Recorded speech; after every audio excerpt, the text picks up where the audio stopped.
O professor e economista Ladislau Dalbor traz mais um ponto de vista para a Expo Brasil, desta vez realizada no Rio de Janeiro. A força da economia solidária, a força que tem os territórios para construir a sua própria economia, esse é um bom assunto para a gente debater aqui no ponto de vista. Professor, o governo do presidente Lula está se encerrando. O senhor acha que ele deixa resultados concretos nesse sentido do fortalecimento da economia solidária, das ações centradas no território? Olha, eu acho que nós tivemos, até antes do governo Lula, programas, digamos, de enfrentamento de situações críticas em municípios. Então, gente preocupada ali com a fome, enfim, aqueles movimentos ainda do Betinho, enfim, gente com programas emergenciais para doenças, para AIDS, para diversos problemas desse tipo, né?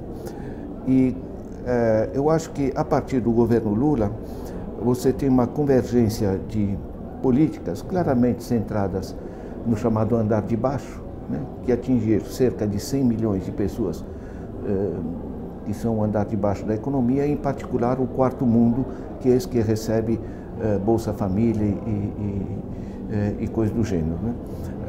Os progressos foram imensos, né, porque converge não só o Bolsa Família, que é o mais visível, mas a expansão do Pronaf foi multiplicado por 5, atinge cerca de 2 milhões de famílias de pequenos produtores rurais, o aumento do salário mínimo, que foi de cerca de 60%, né, que é um imenso, a capacidade real de compra na base da sociedade.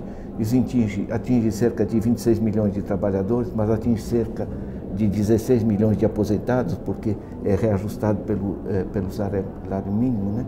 Depois você tem o território da cidadania, que atinge 120 regiões do país, né, que são mais de 20 bilhões de reais, né?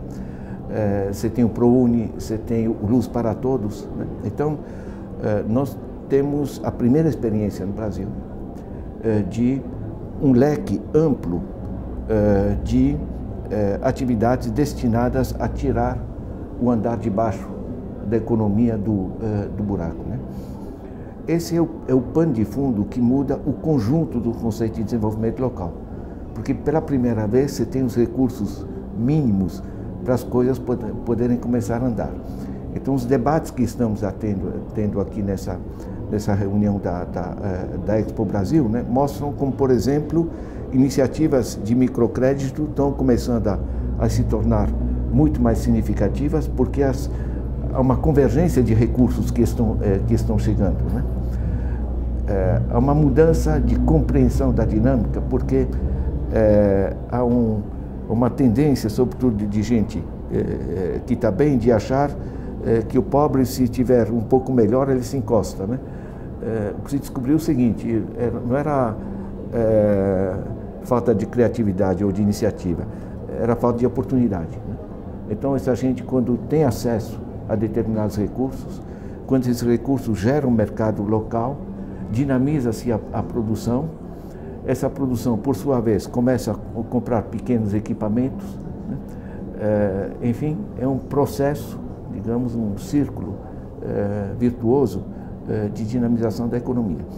Então, eu acho que tem uma convergência extremamente importante de iniciativas de um nível federal, um conjunto daqueles programas, e o conjunto de trabalhos que a gente vem fazendo há décadas, a partir do local, de dinamizar, de mobilizar, gerar sistemas de gestão local, de repente encontram os recursos, um eco, né?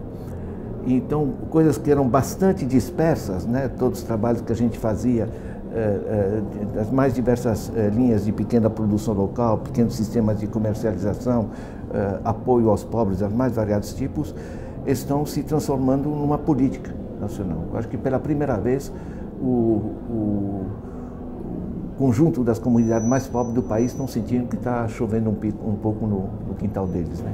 Professor, mas parece que os resultados da economia oficial ainda não são fortes o suficiente para diminuir a sedução da economia do narcotráfico lá na favela. O que o senhor acha desses episódios agora recentes do Rio de Janeiro? Veja bem, nós temos uma situação muito particular no Brasil, que é a situação das periferias metropolitanas.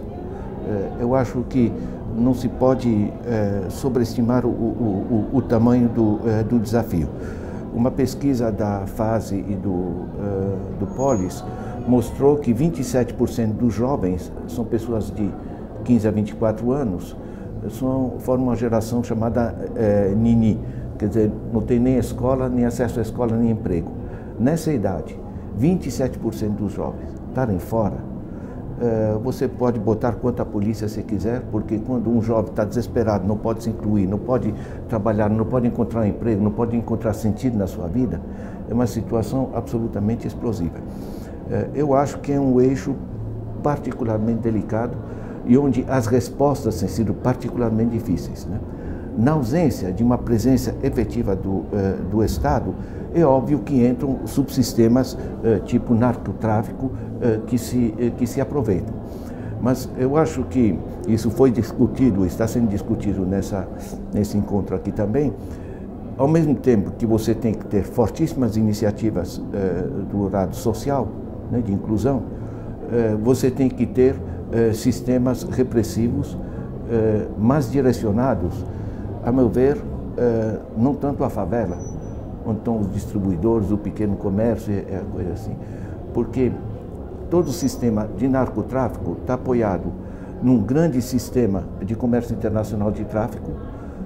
Nenhum dos responsáveis mora em favela, certo? E todos são conhecidos porque a polícia, quando cata os pequenos ou distribuidores, sabem de que ele recebe, sabe quais são as rotas, e isso por razões políticas e por vínculos entre as polícias e os sistemas de tráfico. Estou falando não de Brasil, estou falando dos Estados Unidos, estou falando da Colômbia, estou falando dos sistemas de milícias, etc.